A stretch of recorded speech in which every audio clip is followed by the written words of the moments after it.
I think we might be there. Are you seeing anything saying the recording has started? I see it now. Okay, there it is. Yeah, I think Anant sent over today language that would just turn it into a study, basically, for the department to do. That sounds like that sounds much better. Yeah, well, we're still gonna go back because it's all about to study, for FDOT to determine how to reduce engineering costs by 10%. And it's like, well, why don't we look at construction costs while we're in there? So we're going back with that. But anyway, I'll leave you to your meeting, and if you need anything, do you have my cell number? I do. Okay, just give me a call if you need anything. All right, buddy. Thanks a lot, man. Appreciate it. All right. Thank you, Alan.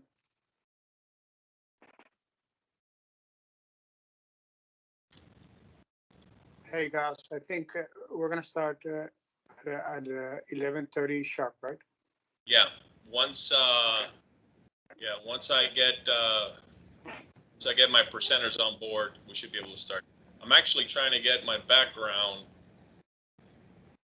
I did it once, but So just go to the three dots that's in the upper right-hand corner of the meeting window. yeah. And if you go to apply background effects, Oh, how easy is that?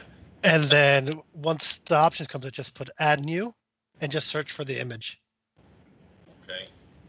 But you may already have it, right? Yeah. I mean, I thought I did at one point in time, but I don't know if I think I'm gonna go with a blue background because I'm wearing a white shirt. All right. Works.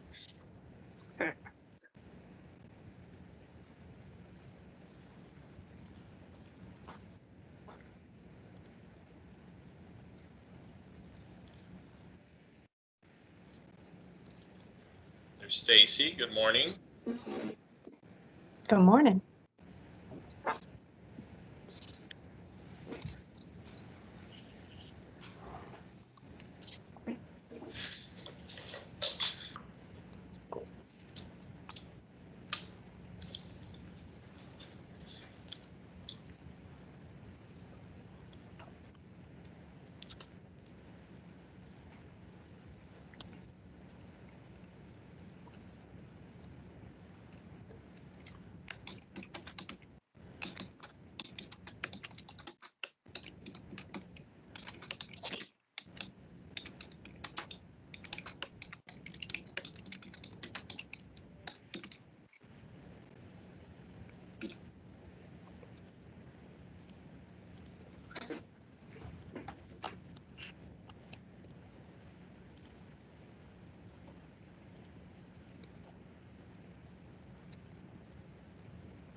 You can see my screen now, right, Carlos? Yeah, I got your screen perfectly.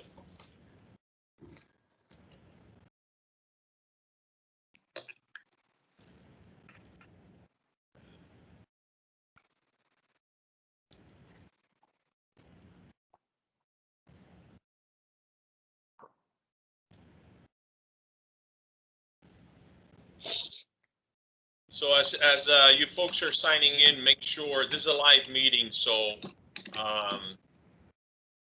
they promised me that all engineers in South Florida behave well and meet well. So please just put your settings on mute and keep your cameras turned off so we can streamline the actual event. We got, I think it's almost over 200 people that are going to be showing up. So.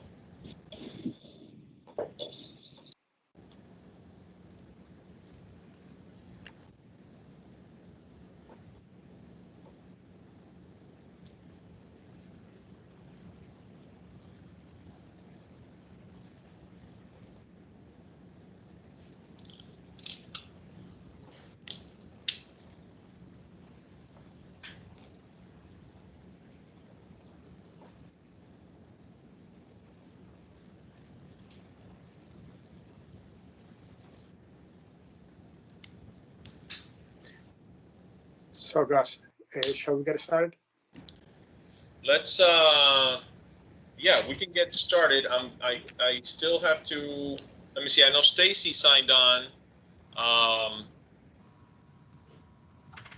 I'm waiting for Jerry and Paul and Daniel to sign on. Okay. Well, what we can do if you want, we can get started because I know that we have short time. Get started. Okay. And then when you take over, then we check where we stand and then we'll go from there. Let's go ahead. All right.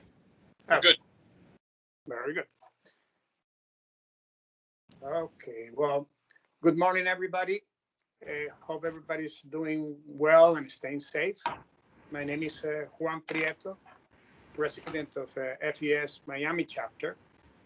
We are gathered virtually one more time for a very informative session, technical presentation that is part of our regular FES program. We try to do this regularly every month, every 2 months. Today, we are going to have the FDOT Districts 4 and 6 2021 work program. This event has attracted a lot of interest. We have broken all records of attendance, and we are close to 250 attendees. Thank you to the District 4 and 6 speakers for your time today, and thank you for all the attendees for being with us today. Okay, so moving on here.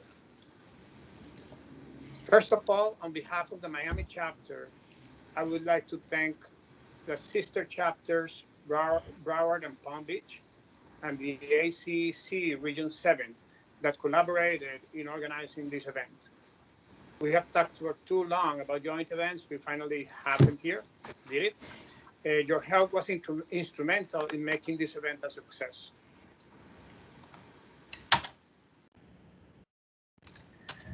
With this slide, we would like to recognize and thank our sponsors. Our FES program is packed with activities that benefit our profession. As engineers, it is our responsibility to do everything it takes to keep it going, even in COVID times. Your contribution keeps our program alive, allowed us to offer everything from technical like this one to events that motivate school-age kids into pursuing an engineering degree, and has also offered support to engineering education by offering scholarships to high school and college students. We have a very active scholarship program. Thank you, all sponsors, for your support. We have a lot to go through today. That's why I started, in advance of everybody possibly connecting, just to make sure that we have enough time to talk about the FDOT program. So without any more preamble, I would like to introduce Gus Quesada, who will be moderating our program today moving forward. Gus, so you take it from here. Okay. I'm not sure if we have the speakers connected already. So let's see. Gus, we got Jerry O'Reilly here anyway. We got Jerry O'Reilly. He's the important one, and I got Stacy also. So just we'll get started right now. So let me do something here. So Jerry, Stacy, and then when Paul signs in, and Daniel, please turn on your camera so everybody can see you guys. And I'm here. We're we're here too. Okay. So just one real, just a little housekeeping. This is a live event, and we're not all professional, presenters here, even though a few of us have done a bunch of these. But in other words, when you guys sign in, or the participants that are signed in, as the speakers are giving their presentations, please keep your microphones on mute and your cameras turned off, so we don't clutter up the TV and the or clutter up the screen, and we can actually pay close attention to what the message that we're getting. Also, if you have any questions, I'm going to try to catch them on the chat. So I got my chat set up here. Any questions that come up, put them through there. I'm going to try to grab them and interject them into the conversations with our speakers. But at the end of the day, this meeting is being recorded, so I'll go through it and summarize them and get back to the two secretaries and their directors of operations and kind of share with them any issues that we didn't touch on in this meeting, which we have a very short time. So I'm not going to go through a lengthy presentations of our speakers. And what we're going to have is, Jerry O'Reilly, Secretary of District 4, will start. Paul Lampley will then follow up with some District 4 updates. And then we'll finish the presentation with Stacy Miller and Daniel Iglesias from District 6. They'll give their presentations. And then afterwards, we'll have an opportunity to do open questions and some questions that we've had that were submitted by the attendees. So Jerry, if you want to get started, you can go ahead and take the mic.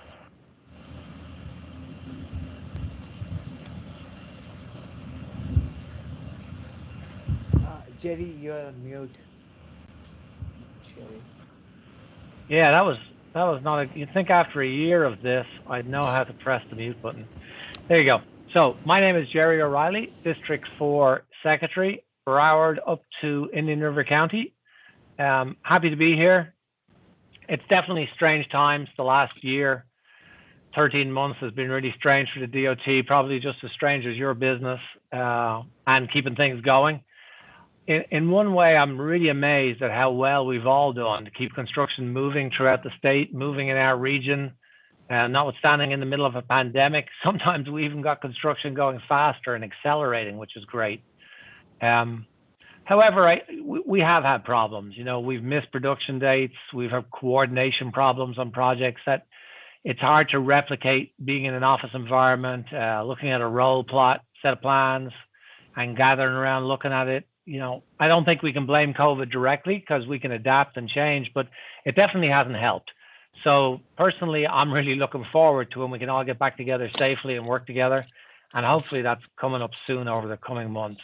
I think our industry is built on teamwork, cooperation, solving problems. We work together closely. And I find that that's been hard to replicate in a virtual environment. It's not impossible. We've worked hard to do it.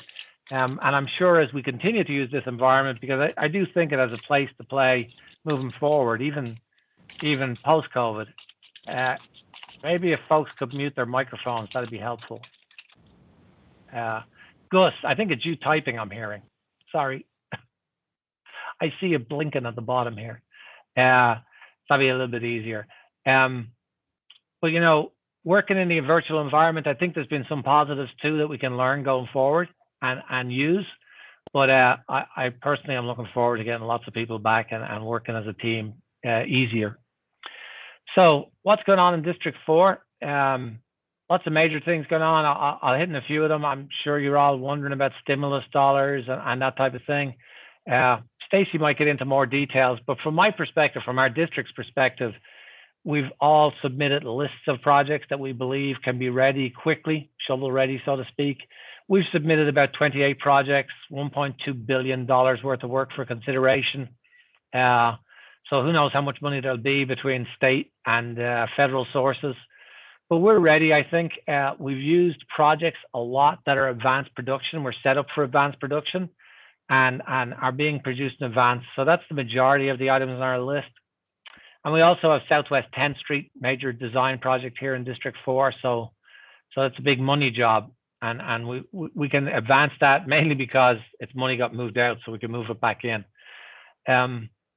It's still not clear when anybody will receive funds or what funds we'd receive. So it's kind of a wait and see right now.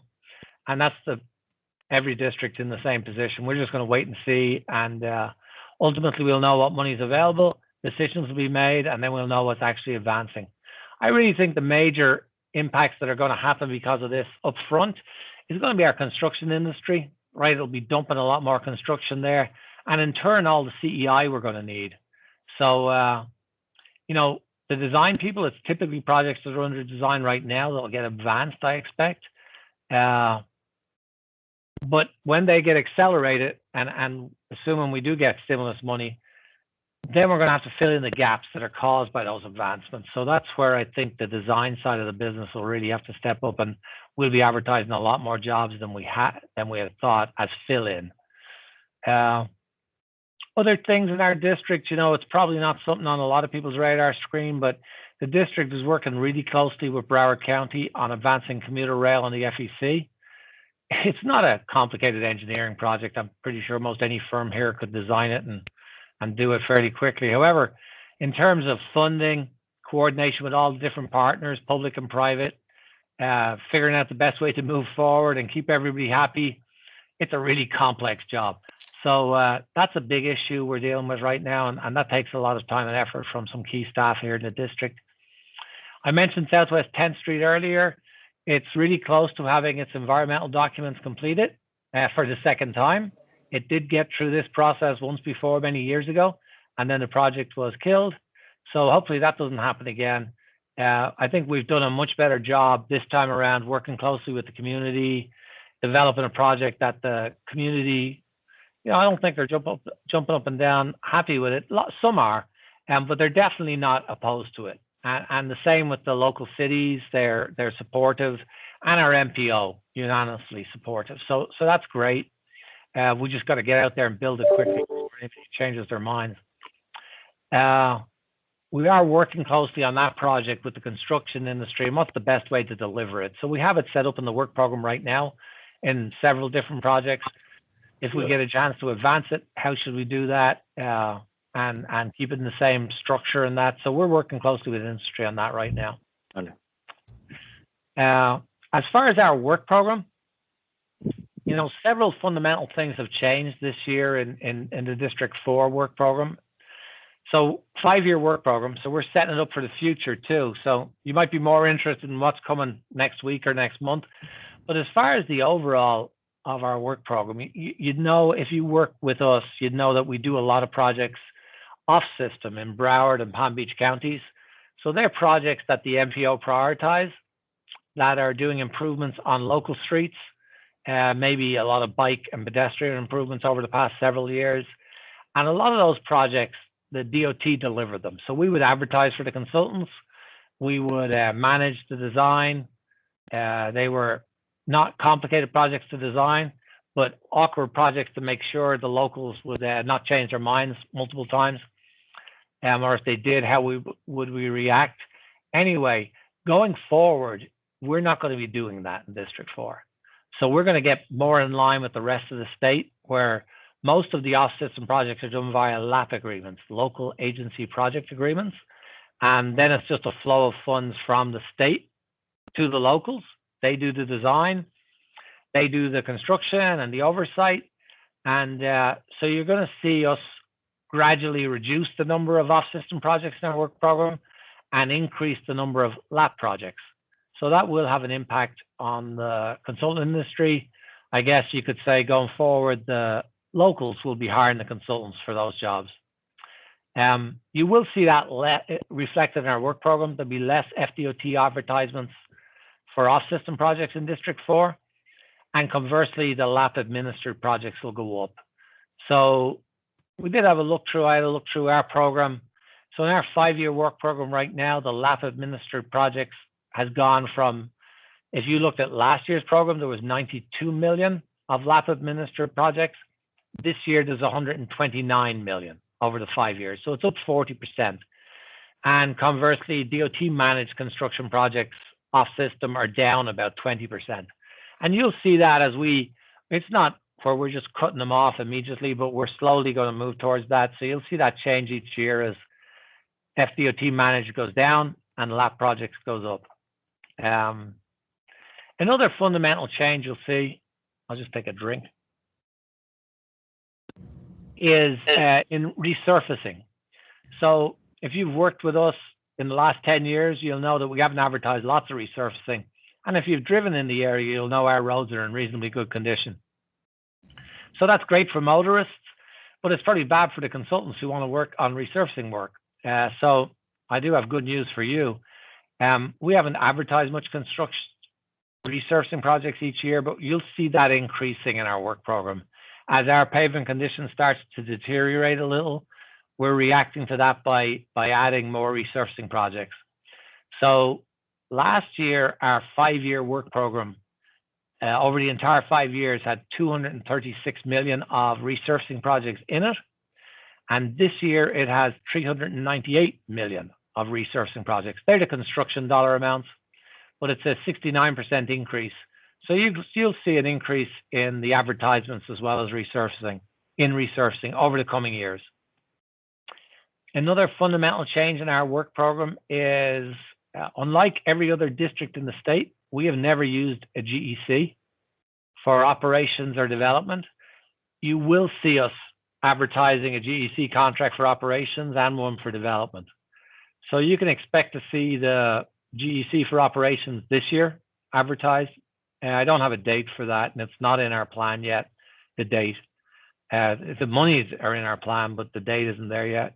And next year, you can expect to see one advertised for development. So that's kind of a fundamental difference in how we've approached delivering the work program in District 4.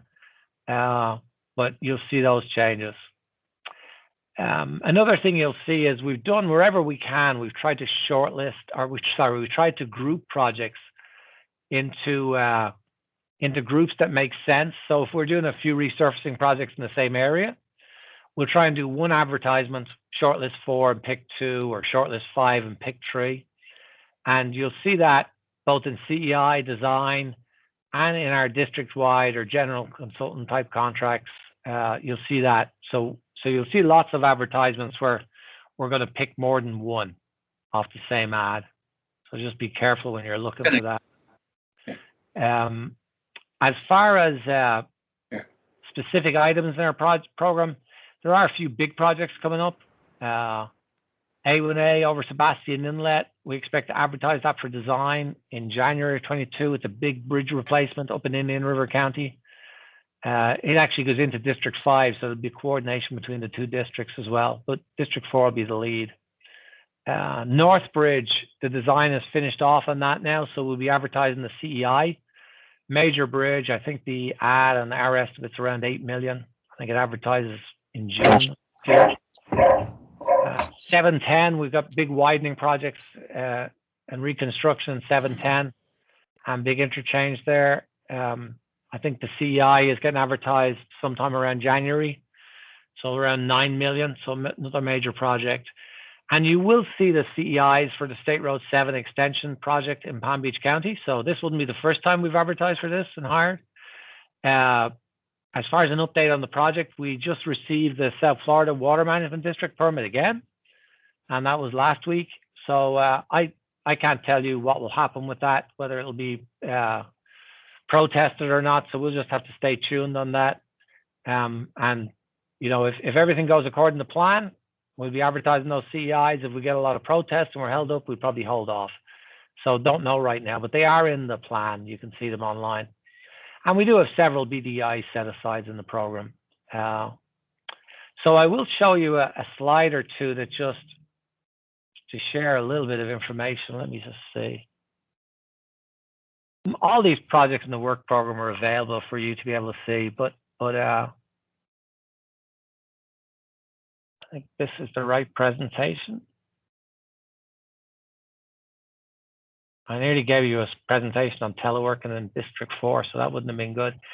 Consultant acquisition plan. So this is just a summary of our plan. What's going to be advertised? Some of these ads have already started. 169 million. So we're going to hire 169 million dollars worth of consultants in the next year, and that doesn't include what might happen because of any stimulus. So a lot of projects, only one PD&E out there.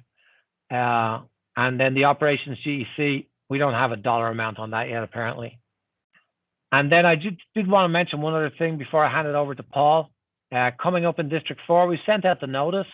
We're going to have a project managers forum. We used to do these several years ago. We've talked about doing them again. Then COVID came along.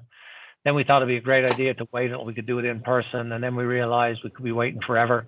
So this is going to be virtual, May 12th. Any questions about this? Robert Bostian is the guy, our consultant project management engineer. His phone number is down there on the bottom if you didn't get it. So we're going to cover these topics, but I did want to advertise and let people know. So May 12th, District 4 in the morning. But usually we used to spend most of our time worrying about how we collect money, how we'd have donuts, and how we'd have lunch organized. We don't have to worry about any of that. So that's positive. I'm going to hand you over to Paul now. And so typically we have these meetings, we just talk what's in our plan and how much dollars are there. So I've kind of given you that as quick as I could. Paul will get into some more general things going on in the district and things that'll be good for you to be aware of. Paul, are you out there? Yep, I'm here. Can you hear me, Jerry? Hear you perfectly. I'll stop sharing, Paul. Okay, perfect.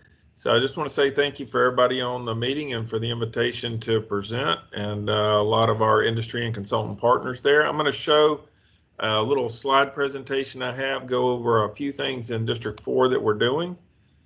If I can get it pulled up, I will.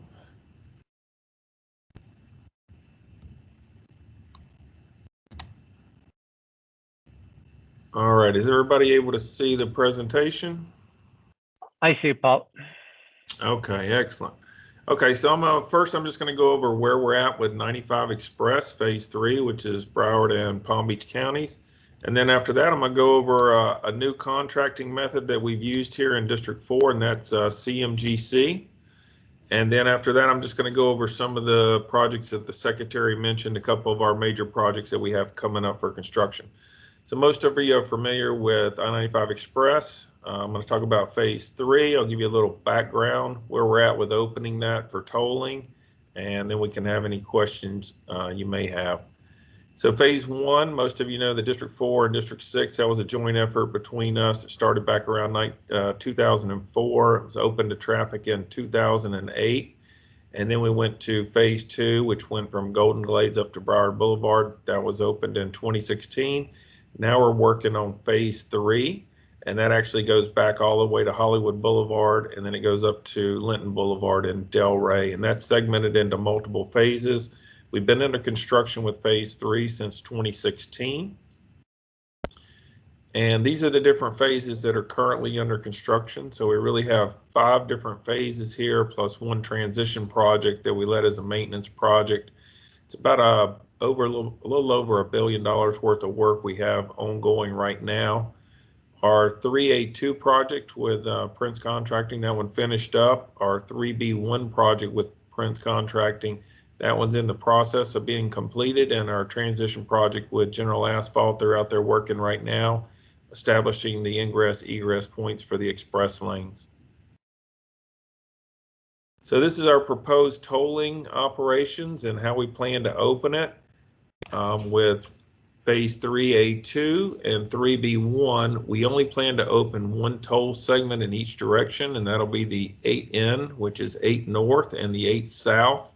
We will go ahead and put the express lane markers. We're in the process of doing that right now as we speak. And we'll continue those up from Sample all the way up to Palmetto Park Road. But we will not be activating that second gantry there in segments 9S and 9N when we first open it. And we're planning on opening it in June with a static toll. And then as soon as we get the system calibrated, all the devices, MVDS, make sure we can go to dynamic, we'll go ahead and go to dynamic. We're looking to do that in the summertime. So it's a very highly complex system. We appreciate all the support we get from our engineering partners and our contractors as well. So this is what we're looking at right now. 2021, we're looking at opening 3A2 and 3B1, primarily with the static tolling in 3A2. And then we'll bring on the other segments, which will take us all the way from Hollywood Boulevard to Linton. And that'll be adding in the 3A1 project, the 3C project, which is underway right now, which is the 595 I-95 interchange with the Archer to Moya joint venture. And then also with 3B2, which is going to provide a divergent diamond interchange at Glades Road. So we expect 3B2 and 3C to finish at about the same time. That'll allow us to open both of those up at the same time. We're looking at 2024 to open the entire corridor for Phase 3. And then as the Secretary mentioned, we'll be going with Southwest 10th Street connector and I-95. We do have that programmed right now. We're hoping we can advance that with some of the stimulus funding we think will come our way. I'm going to talk a little bit about a new contracting method that we have that we've never used in the state before. It's construction management general contracting contracts. And I'm just going to explain to you what it is and why we've tried this. It is an alternative contracting method. It's a two-phase delivery. Phase one is the design, and actually the department hires the designer. And then once we get a designer on board, we go ahead and hire a CMGC contractor to work with the designer, and then to make sure we're getting the best plans available. And then we move into a phase two once we agree on a price. It's not new to the industry, but it's definitely new to DOT.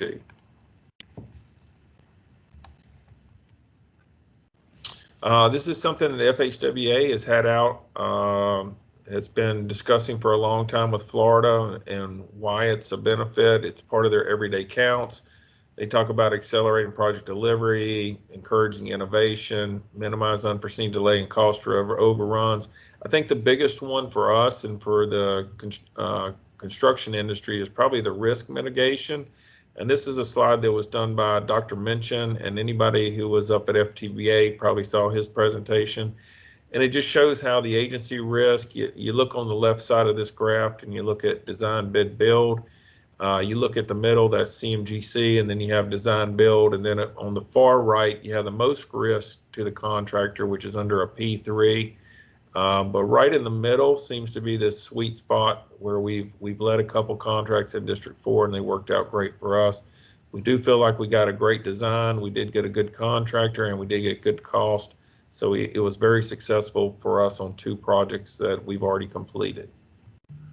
So these are the 2 projects we completed, and we really went with this method of contracting out of necessity. We had a major failure of the Roosevelt Bridge.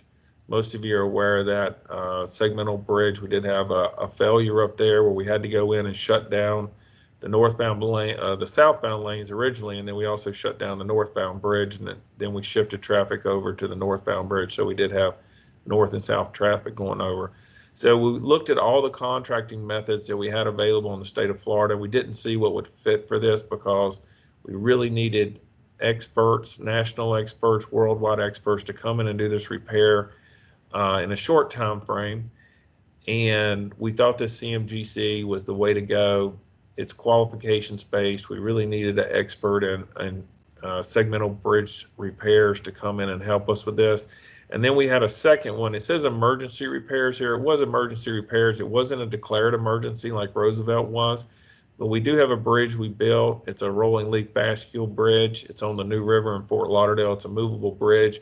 And we did have a failure in the couplings that connect the secondary reducers to the pinion shafts. We did have some cracks in those, and it was really urgent that we get out there and we get that repair done quickly. We needed experts. We needed, a machine shop, a millwright. We needed guys who were expert in how to do this repair quickly without affecting the CSX rail freight operations. So in both cases, we chose CMGC. So it was technically based selection. So we were looking for contractor expertise.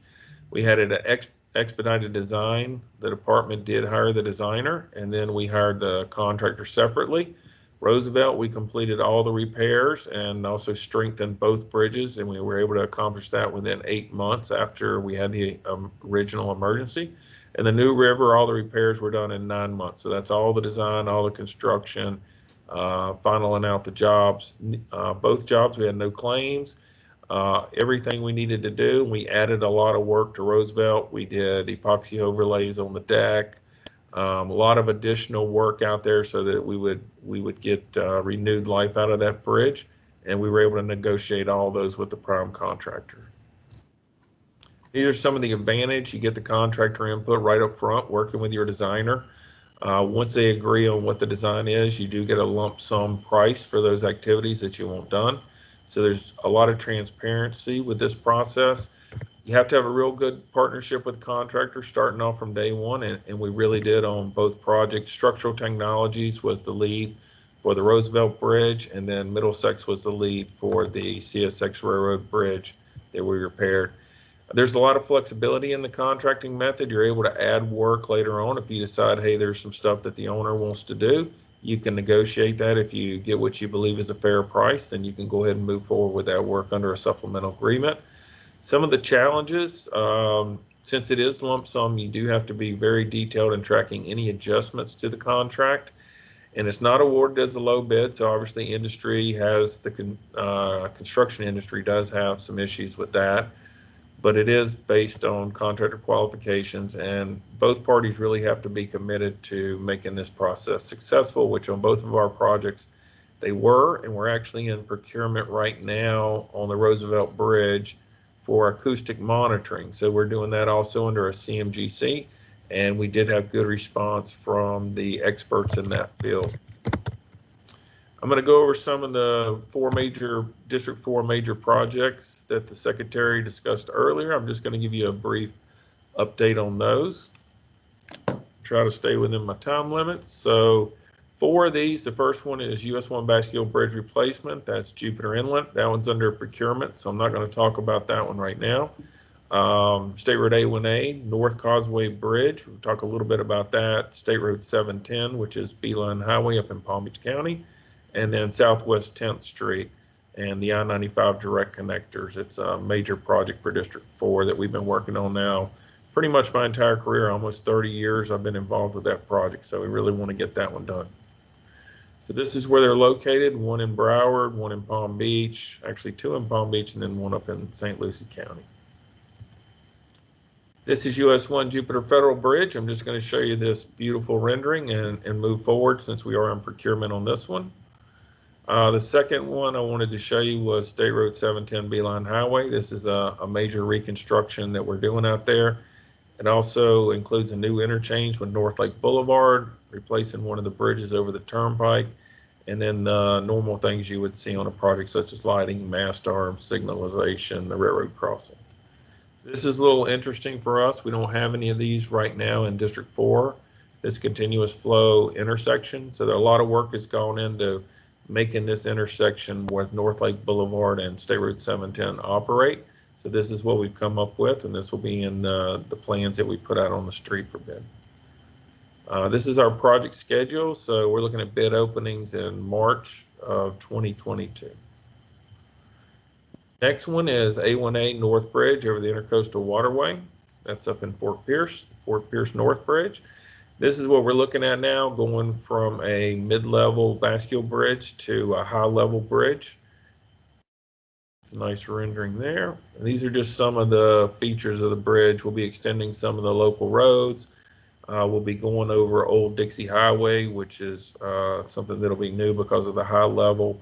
See, it's going to be 85-foot clearance. We'll have observation decks. Obviously, we'll have to work with the park access and also the business access there. And that's the schedule for this, and we're looking at letting in October of 2021, this year. And Donovan Basso is the project manager if you have any questions on that one. And then the last one, and I'm not going to really get into details about the schedule on this, but I will talk about it a little bit.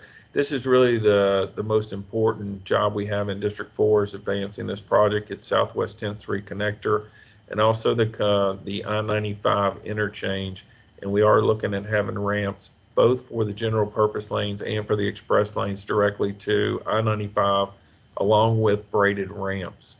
So total cost of this project for construction, we're looking at about $800 million. We have it broken up right now into basically 4 projects and funding in the years fiscal year 23, 24, and 25. But we're obviously looking to try to advance that if we do have some money becoming available next year. This is a rendering of what it'll look like with your connections both from the general purpose lanes and the express lanes going to the north and south. So this is really our #1 priority if we're able to advance projects in District 4. And this is our current project schedule, $800 million. That's just a ballpark number I put in the presentation. Benita Siney is the project manager if you have any questions on that. And we do have different letting dates. We are doing a smart work zone. We're calling it the 7 corridors TSM&O project. We want to have that in place so we can move traffic around this construction job once we get started. And then we'll be looking at letting the connector road, which is Southwest 10th, separately from the interchange. We're hoping to let the interchange all as one project. And that's all I have for the presentation. Now I will turn it back over to Gus. Thank you, Paul. Wow, you guys are like clockwork, right on the money. So I did get a couple of questions on the CMGC type contracts. That's interesting. I know that on the alternative contracting method committee, we've been talking about that process. So I'm happy that you guys are actually working it out. What is so one of the questions is at what stage are you bringing in the CM? Can just briefly, I think it's almost at the beginning is when that guy gets involved.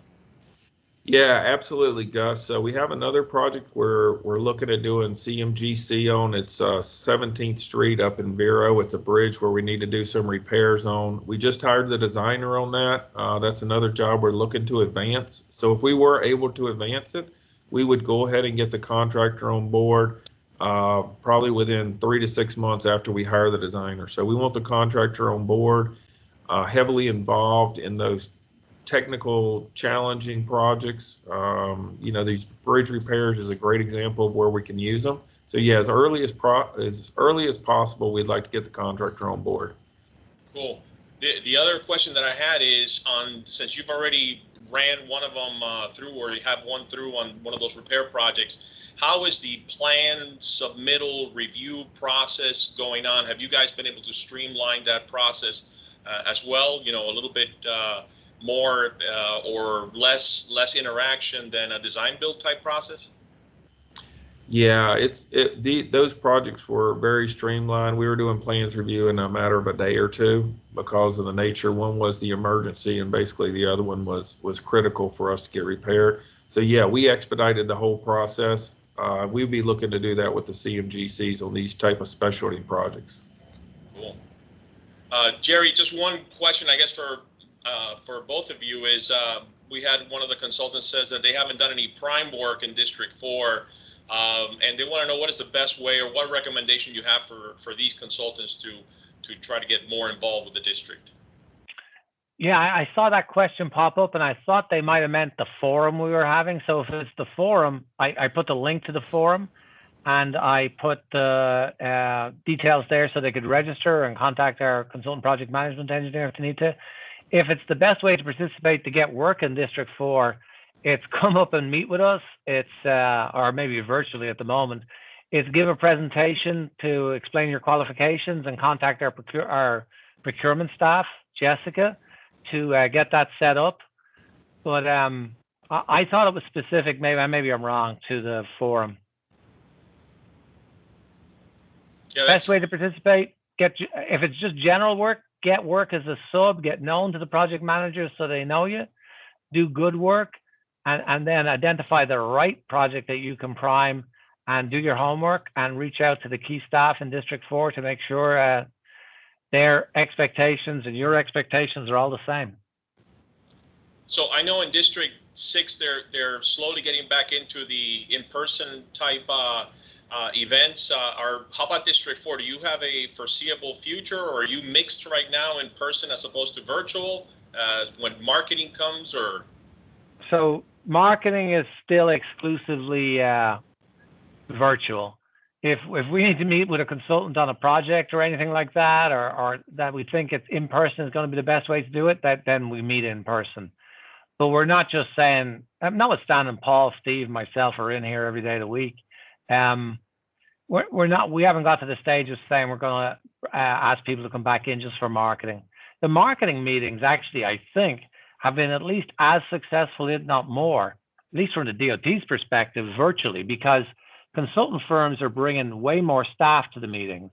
They're actually using little PowerPoint presentations, and we're getting a much better discussion virtually, is what I've found. Maybe consultants don't see it the same way, but some of the marketing has been better virtually, I felt. But you don't have to schlep up to our building, stick on a tie, look good, and they're just doing that virtually and only using a half an hour of their time or 40 minutes versus time to come and time to go. But we're not at the stage where we're bringing people in for marketing yet. When will that happen? It'll be months away, I expect. That's good. Yeah, I've heard the same thing from the other districts. So you get a lot more quality of a presentation in these events. That's what I found.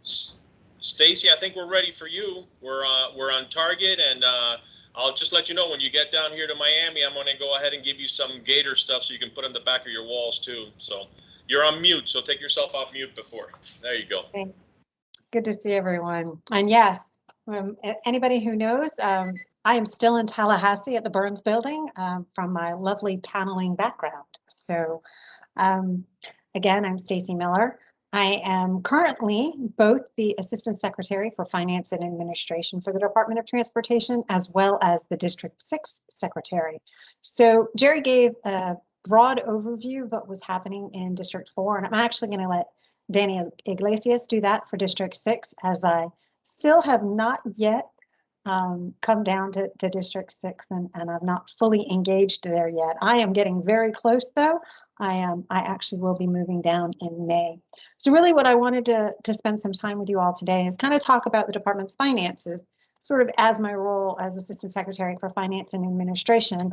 I thought that might be a great opportunity to share some information. And again, as I said, Danny will provide you with some District 6 specifics. So the Department of Transportation has gone through what can only be called the most unprecedented year that any of us have seen, at least in my 30-year career here at DOT.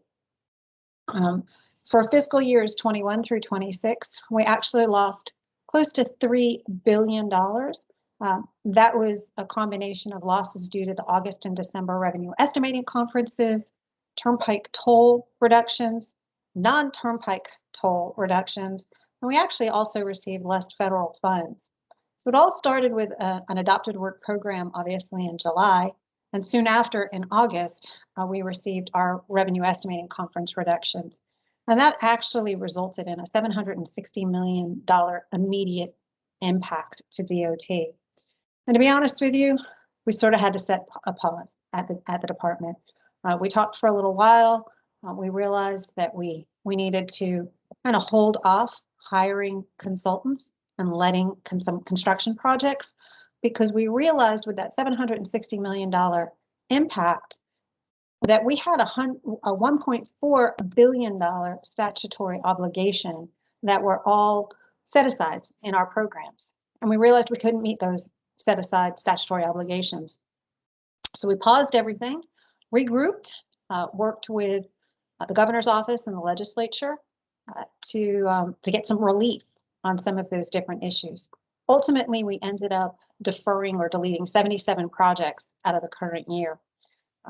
We then, of course, received the December revenue estimating conferences. They were a little all over the place, but also at the same time, the second COVID relief package was signed. The first COVID relief package, as we know, didn't provide any resources to the departments of transportation.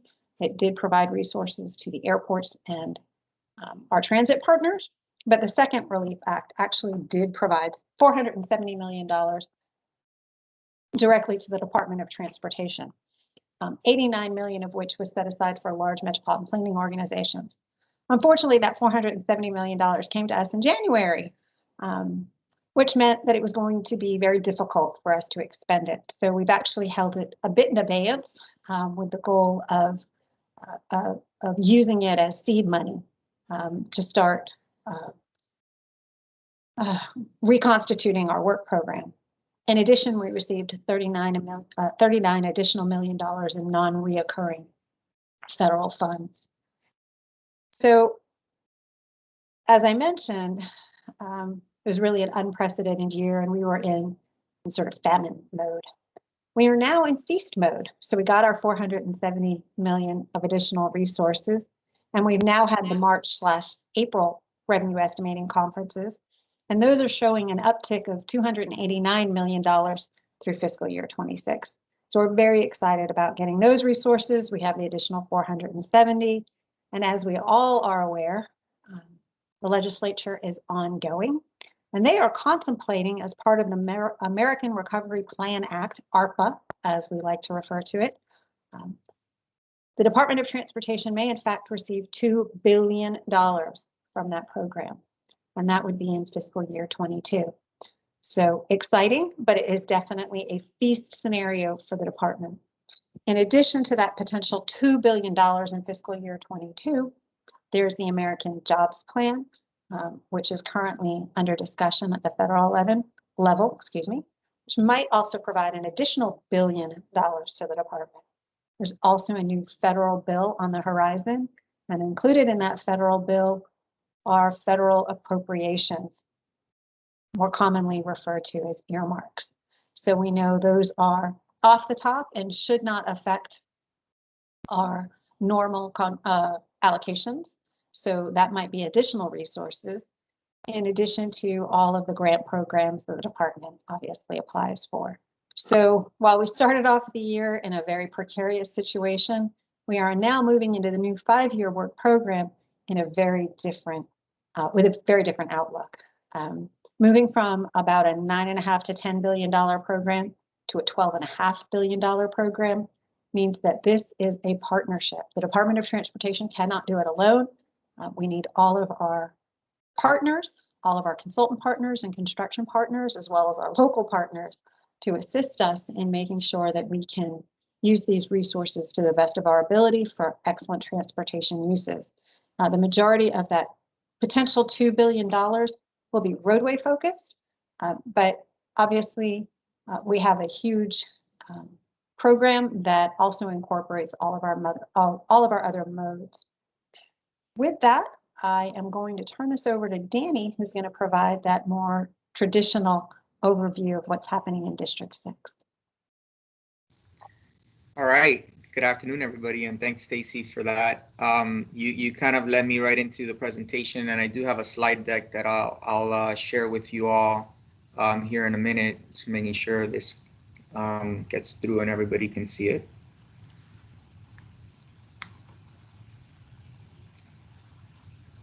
All right, hopefully everybody can see this, and I'll start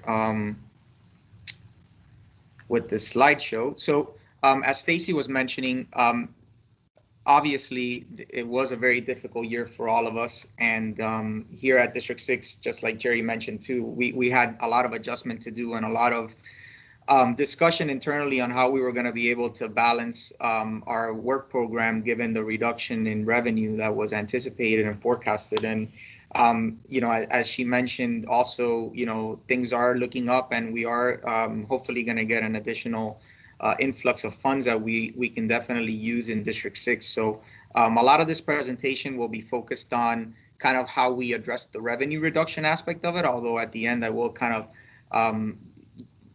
show you a little bit of what we've gotten already as far as the additional funding and what we hope to expect and what projects we intend to pursue as additional funding becomes available. So this is kind of how I'll quickly go through this presentation, and hopefully I won't take up too much time.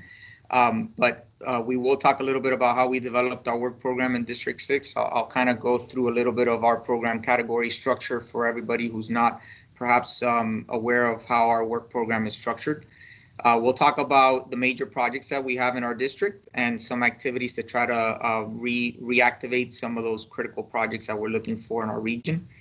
I'll talk a little bit about our work program development cycle that's upcoming. We're getting ready to get started on that here soon. That's a process that takes a few months before we can actually develop our new 5-year tentative work program. And I'll go over some key facts also about our consultant acquisition plan, which I think a lot of you will be interested in. It's not as robust as District 4's, which I saw was over 100 million. We do have a smaller plan again coming up this year, but we hope to see that ramp up in the following years as well.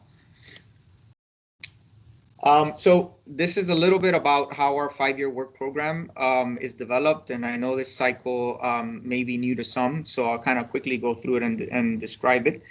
We start with the fiscal policy development process, and that's really FDOT leadership that evaluates, you know, the system and what's needed for preservation and safety, which are our major priorities. We also talk about specialized funding needs. So, you know, depending on what comes out of that discussion, ultimately funds are allocated to each of the districts from central office, and that's what we use to develop the tentative work program. That ultimately culminates in a public hearing and review of the tentative work program for the 5 years that we're working on. And finally, it gets presented to the legislature as a legislative budget request by the governor's office, and then finally adopted by the FDOT secretary. So, obviously, the allocation of funds is dependent on revenue forecasts, and that's what we were talking about with the revenue estimating conference, seeing those forecasts coming in lower in the August meeting.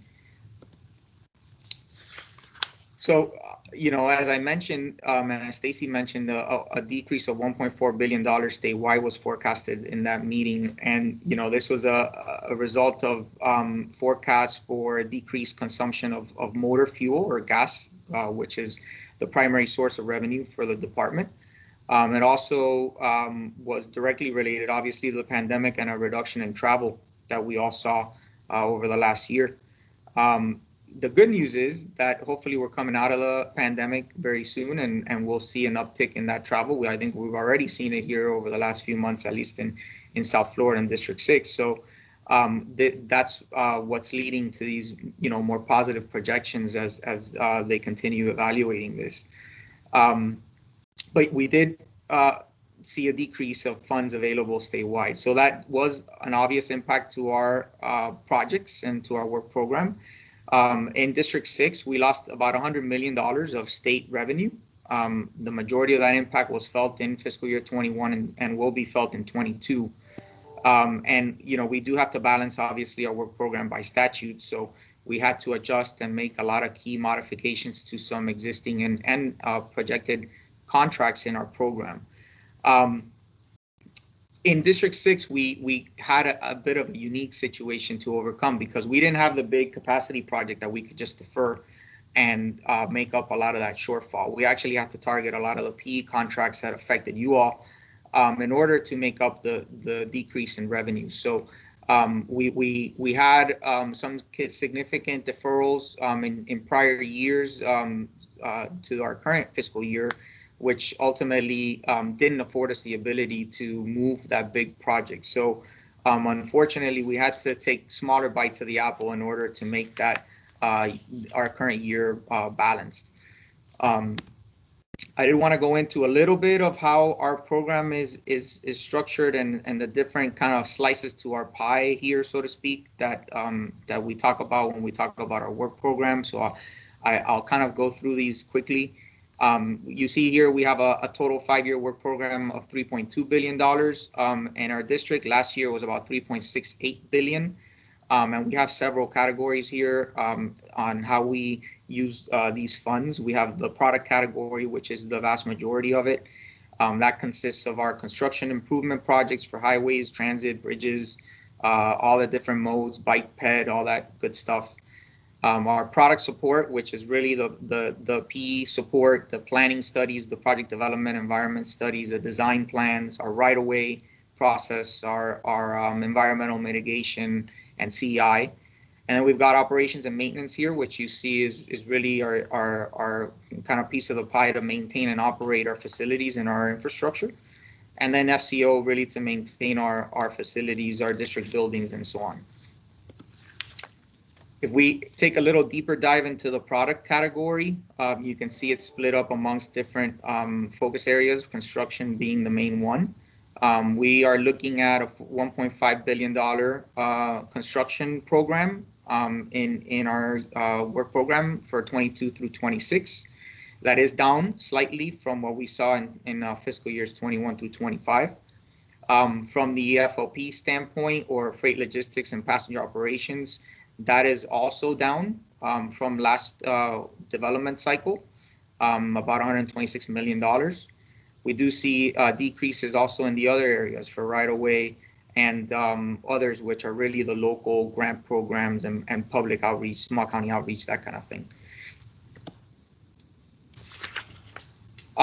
Going in a little bit deeper into the construction category, this is how we're looking at our 5-year work program, with capacity improvements being the majority of it. We've got about $1 billion in capacity improvement projects. Again, down from the fiscal years 21 through 25. dollar amounts, we also are seeing an increase in resurfacing for the upcoming year. So you will see a lot more RRR projects being programmed, advertised for design in our upcoming work program. In the bridge rehab category, bridge program is slightly down as well, and also our safety program is slightly down, although not as much as we're seeing in some of the other areas. In the freight logistic and passenger operations area, you can see how we're breaking that up between aviation, seaport, intermodal access, rail, and transit. Transit being the majority of the program. On the transit side, we're actually seeing an uptick in the dollar amounts for those types of programs and projects. On the intermodal side, overall, we are seeing a huge decrease, although that's really in relationship to one project, which is the Smart Plant South Corridor. That was $100 million that were in fiscal year 21 when we got we're able to allocate the state funds for that project as part of our contribution. And then you can see here on the seaport and rail category, again, a slight decrease in this upcoming tentative work program. So I think in the area that probably interests you all the most, the product support category, this is how it looks. We've got about $479 million worth of work over the upcoming 5 years of the work program. This is how it breaks out. You can see preliminary engineering, about $251 million worth of work. On the planning and environmental side, you could see it's about $45 million worth of work. Right-of-way support, a small portion of it. And CEI is also a pretty significant amount with $175 million worth of contracts that will be coming out over the 5 years. A little bit about how our program shakes out with respect to major projects. So we did preserve the ability to move forward with the reconstruction projects on Okeechobee Road. This was a big initiative for the district. This is an important freight corridor. It also serves a large portion of the Hialeah Gardens Medley area in the western part of the county. It was important for us to see these projects through. A lot of them were in latter phases of design. And so the good news here is that we were able not only to preserve the existing projects that were in the program and fully fund all of the phases for those projects, but we were also able to line up the additional 2 pieces with the Palmetto Expressway interchange and segment 3 of the Okeechobee Road project to be able to be fully funded within the last year's 5-year work program. So those projects are moving forward. We are gearing up to finalize the design, and hopefully we'll be seeing these in construction here very soon. I know we've already are getting ready to get the first 2 projects out there. In the other half of the county, in Miami-Dade, this is how it shakes out. And I know it might be a little tough to see, but we do have a lot of PD&E projects that we are getting ready either to advertise or have already advertised for I-95. And we are looking at some capacity and operational improvements along that corridor. It's very needed given the fact that our express lanes are fairly saturated now during the peak travel times, and we need to see some improvements holistically on this corridor in our district. So I'm looking forward to getting a lot of those projects and contracts underway for PD&E. And then in our coastal areas, you can see that we've got 3 big resiliency projects along Alton Road that are in final design. These projects are looking to raise the roadway, provide a lot of much needed drainage improvements, including pump stations. And as we collaborate with the city of Miami Beach on these, we look forward to really addressing the sea level rise issues in Miami Beach and coastal areas, and using these projects as kind of our blueprint for how we intend to do these moving forward in District 6.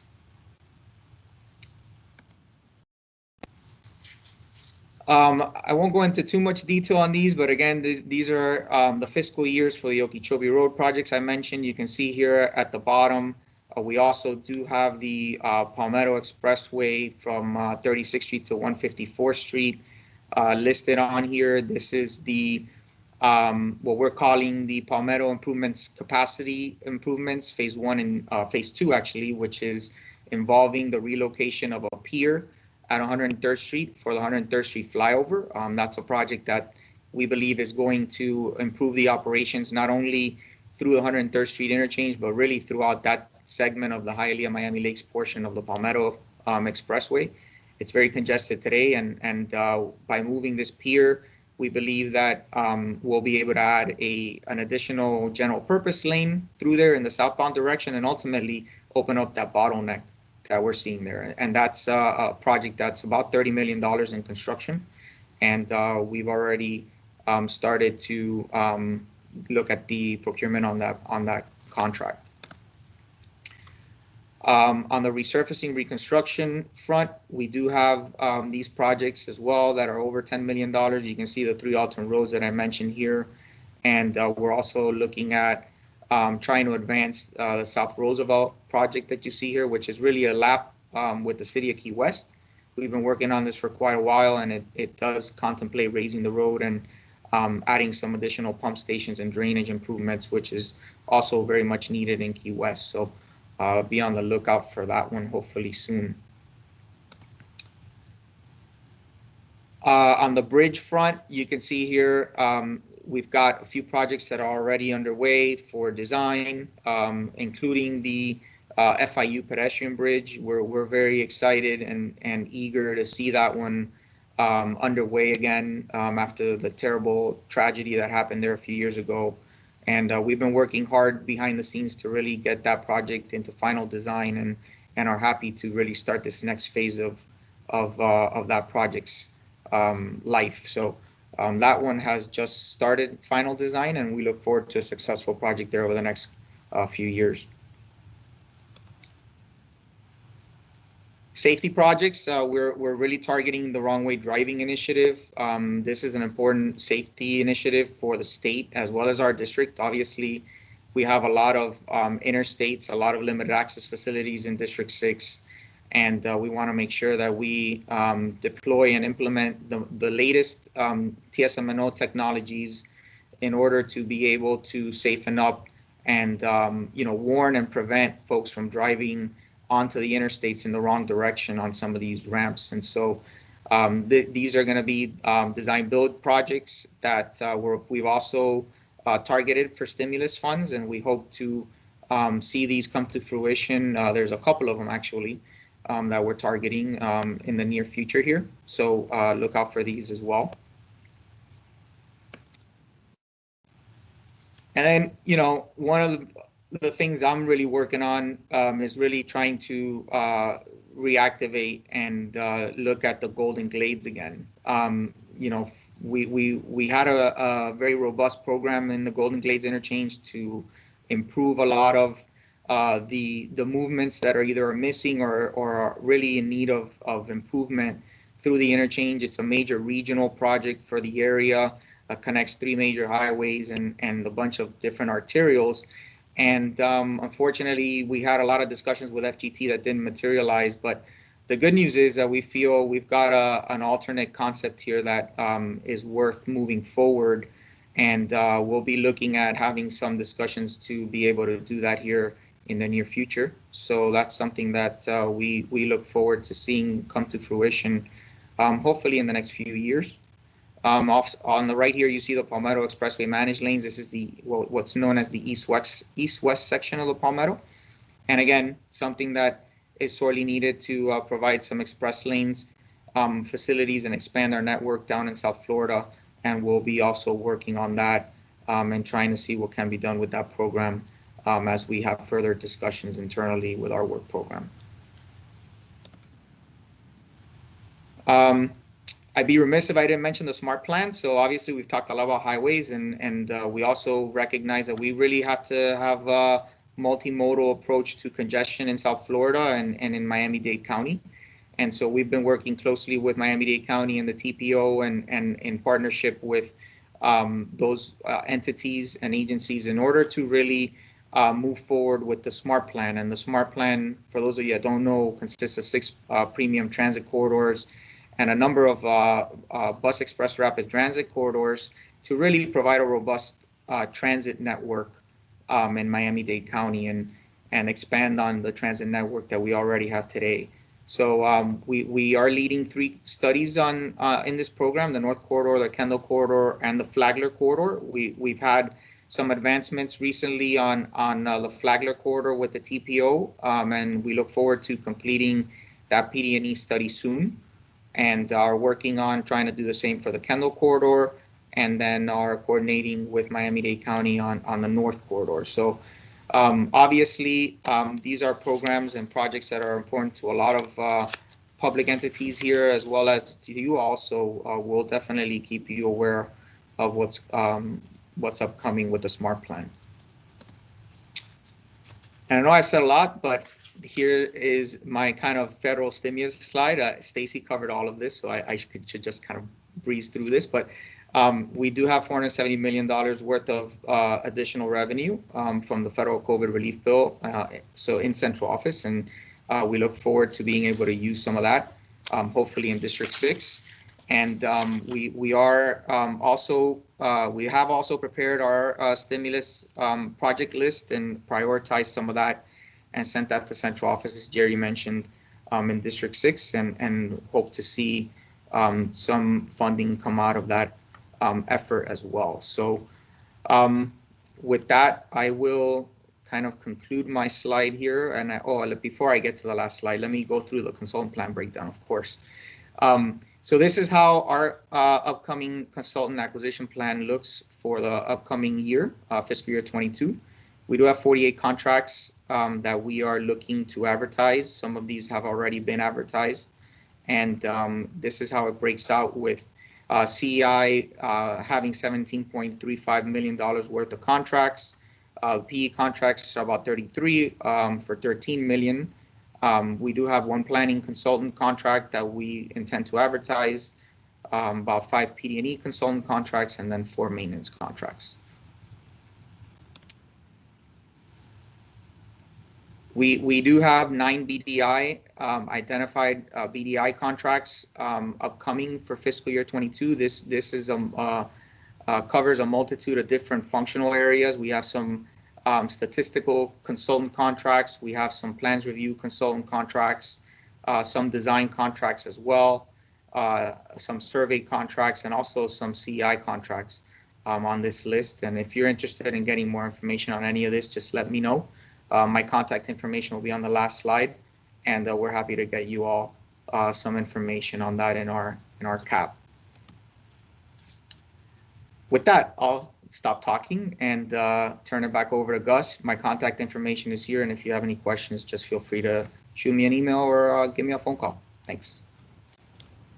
All right, thank you, Daniel. I think you almost touched on all the questions that we had from the folks that wrote in, so I don't want to go back to those. But what I would like to do is probably maybe even open it up. There's a few hands that are up in the audience, and I think we can take those. But just before I do that, and since again we have about 189 participants or 180 participants on the call, so we definitely need to stay on track here and try not to talk over each other.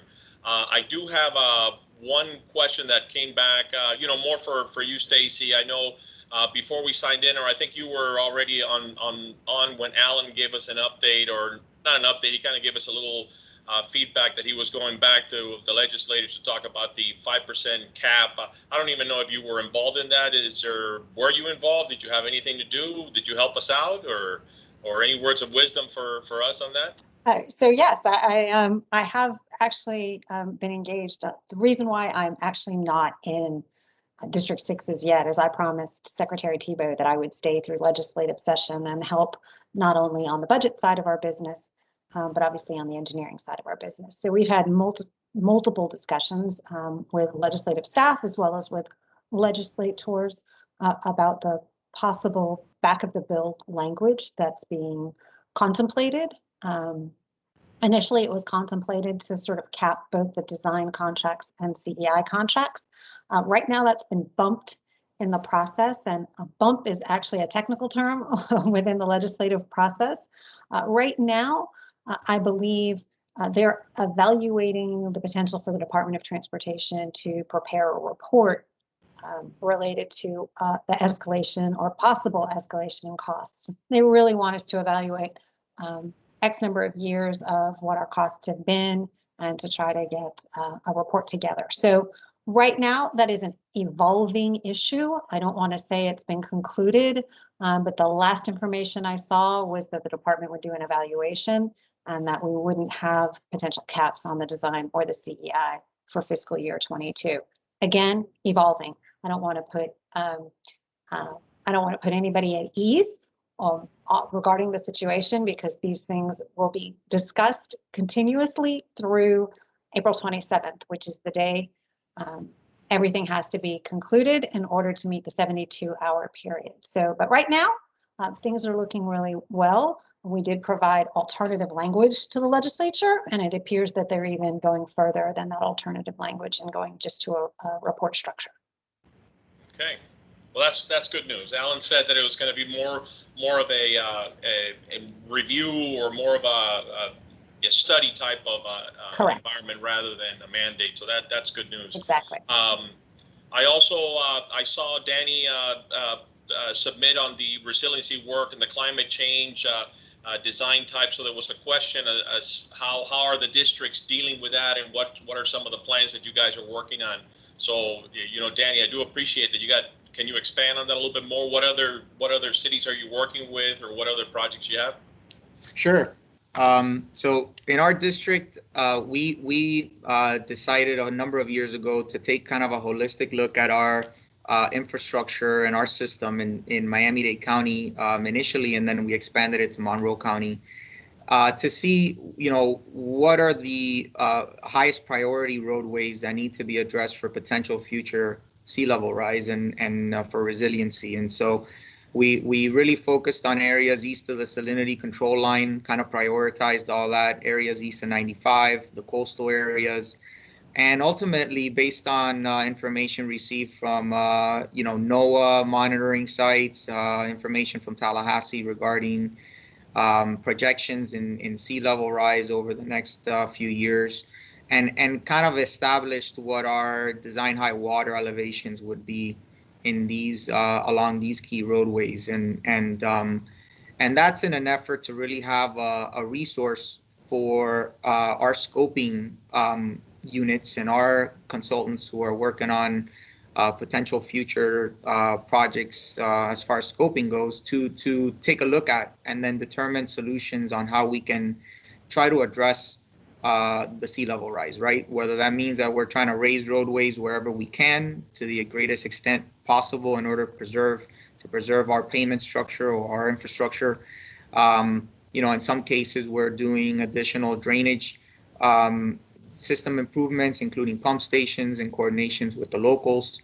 You know, and the Keys obviously becomes even more critical because it's really our one roadway in and out, and we need to be able to preserve those, especially during storm events when we have evacuations. So we expanded that effort and actually have a different resource now for our use for Monroe County. So we use that as a guide for us. We use that when we scope our projects. You know, the quickest and easiest way, I think, to really get some of these improvements out there, obviously, is with our 3R program. It's our broadest kind of brush when it comes to improving our infrastructure. Obviously, we typically don't consider those types of improvements with that program, but we are open to looking at what can be done with those types of projects to also set ourselves up to protect our infrastructure. Cool. I don't know if Paul or Jerry's still on. I can't see it from my screen here. I know you guys were dealing with some of those as well. Are there any coming out in the future, or can you share some of your plans? So we do have a couple of smaller projects down in the city of Hollywood where we've been working with them. There is no organized plan in the department though yet towards resiliency. We have a resurfacing program, we have a safety program, we don't have a resiliency program. So there's no dedicated funding source to it.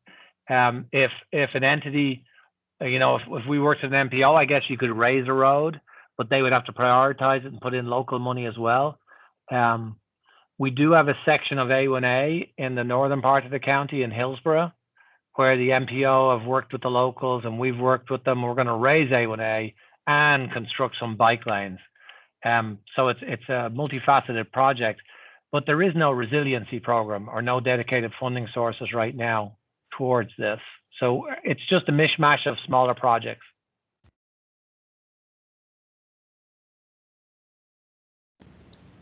Okay. All right.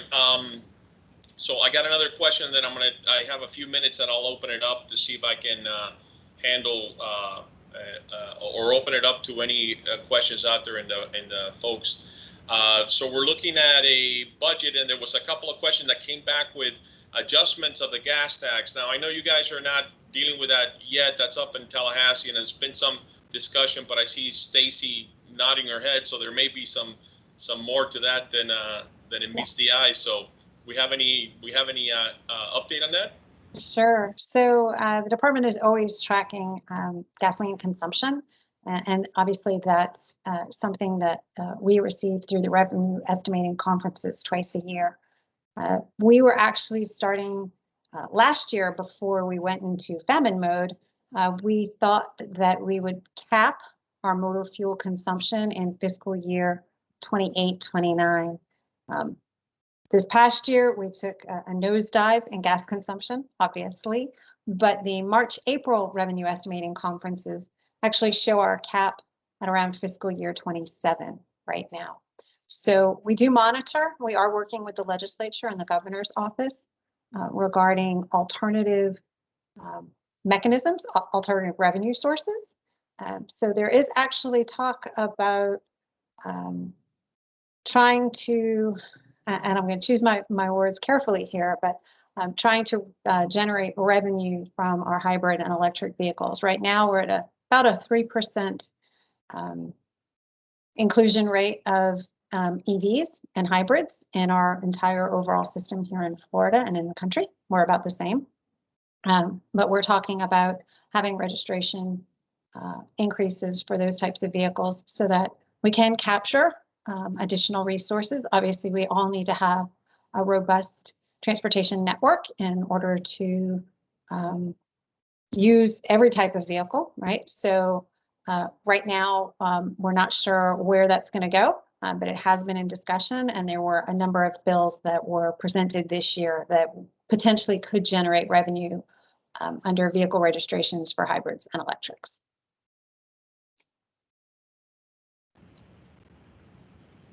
Cool. And you know, I got a question now for one on the resiliency programs. I would imagine there isn't anyone specified, but I know District 6 is involved with a bunch of that stuff. So you know, we'll keep that one open, and probably in the future, I know that the rest of the counties and districts that are oceanfront are all dealing with resiliency programs and things of that nature. So I think that's all I have. I do have one question here on transit, and I know, Jerry, you said you guys are reviving one of the old projects you have with Broward County that kind of went aside. And I saw in Daniel's work program as well that there was a bunch of transit related, whether it be train or bus routes and things like that. Can you just give us a general update of what your districts are doing for the future on those type of projects? So I can start. I mean, I don't think it's telling anybody anything they don't know. There's no room to widen roads in Miami or Broward, and Palm Beach is getting harder. So if you don't widen roads, and we still have 800 or 1,000 people coming into Florida every day, and they still want to come to Southeast Florida, where are they going to go? Where are they going to live? And how are they going to get around? So there's going to have to be other modes besides roads. And so there will be transit. Miami-Dade are out in the future of that. They've got the SMART plan, and that Broward passed the 1 cent sales tax dedicated to transportation infrastructure. So, well, I say infrastructure, it can pay operating as well. And that was the impetus for Broward to say, we want to run, so Miami-Dade have their SMART plan that runs a train up to Aventura. They're ahead of Broward, but Broward want to see that train extend from Aventura up to through Broward County to Deerfield. and they're negotiating access agreements with FEC, well, with Brightline really, I guess not FEC, with Brightline, and they're also prepared to pay the operating costs. So that's why we're involved with them helping them do the PD&E study, and that's needed for that. There is other transit projects. I think you're going to see in our region what typically monies that were spent on the SIS system, so the interstate system, I think you'll see a fair percentage of that move over towards transportation systems, transit systems, be they light rail, bus rapid transit, that type of thing. So yeah, prepare for changes. That's definitely going to change in the coming years. Danny, you guys in District 6, you have the same thing, because I saw a bunch of those projects on your presentation. Sure. So, like Jerry said, you know, we recognize down here, like I mentioned, we can't just keep widening highways. You know, it becomes cost prohibitive too, right? From a right-of-way standpoint, we're going out there, we're buying a bunch of commercial properties, you know, putting out folks and relocating folks, and it's just not possible. And so, you know, we foresee a move forward that's a well-balanced approach, right, at addressing congestion, and that includes, you know, creating a premium transit network. So, you know, we obviously are involved. We mentioned we're leading the PD&E efforts on 3 corridors, and so we are working through that in coordination with Miami-Dade County and the TPO. And then are involved as partners, potential partners on the other 3. So clearly there needs to be a you know, a collaborative effort, and it takes a lot of different you know, partnerships with various entities in order to get all that moving forward. But we definitely see a need for it. So from my standpoint, our standpoint, we're definitely involved and have stake in the process. I'll just add on to that. Jerry mentioned perhaps a shift in resources from the SIS, and hopefully most people have heard of the Department of Transportation's Vital Few. That's improving safety, being innovative, fostering our talents, and also improving mobility. And it's really in that improving mobility area that Jerry was referring to. And we're really looking holistically on how do we use the resources that we do have to move the most people and goods. That used to be exclusively in the SIS system. We had dedicated about 75% by policy at the department to those capacity improvements on the SIS. We're now looking at how we can best use those resources, perhaps in a broader sense. So we're evaluating new programs and new processes here at DOT, and we're hopeful that those are going to come out in the next couple of months that may use those resources for not just highway hubs and connectors, but also for major regional transit facilities as well. Excellent. A lot of changes, a lot of new stuff. I got time. I can probably take 2 questions from the audience. If you like, if you have your hands raised or you want to ask a question, I got limited amount of time. Just turn on your video and go ahead and ask your question. Yes, good morning, everyone. This is Alex Constantinidis from MNG Engineering. I have a question for Paul, if you don't mind, for District 4. My question is regarding the CMGC type of contracts. Where does the role of the QA/QC, originally the Construction Engineering Inspection, fall under? Under CM, under GC, or is it going to be let out separate?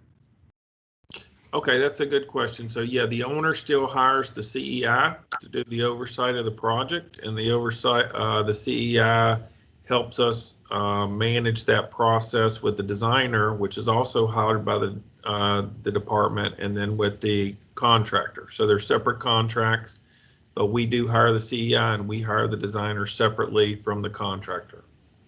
Thank you very much, Paul. Appreciate you all. Good job.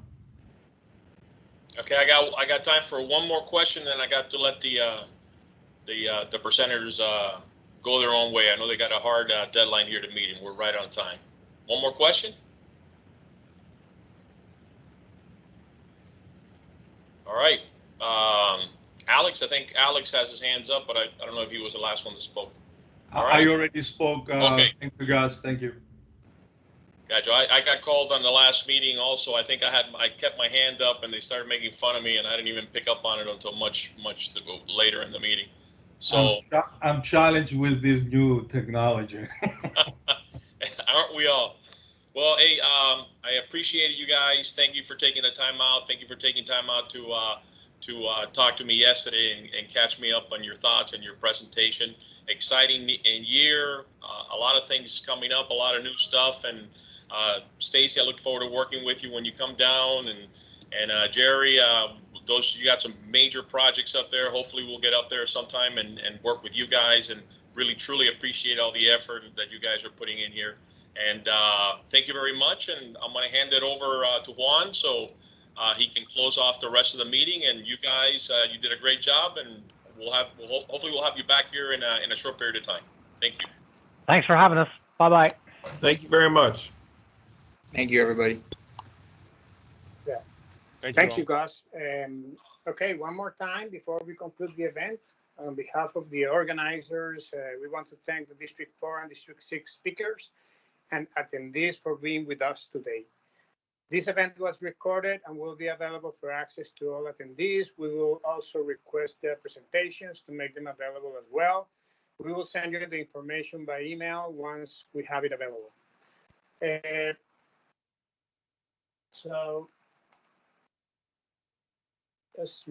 also want to thank the organizers, FES Miami, the Miami chapter, Broward chapter, Palm Beach chapter, and ACEC Region 7 for helping us put together this event. And thank you to all the attendees. Please stay tuned for future events. We are organizing, the near future, possibly in person, depending on how COVID evolves. May and June events will also include technical presentations and the FES officers installation ceremony. So stay tuned. We will notify you by email. Thank you all and stay safe. Have a great day. Thank you. Thank you. Thank you. Are you going to send out PD8 certificates automatically on this?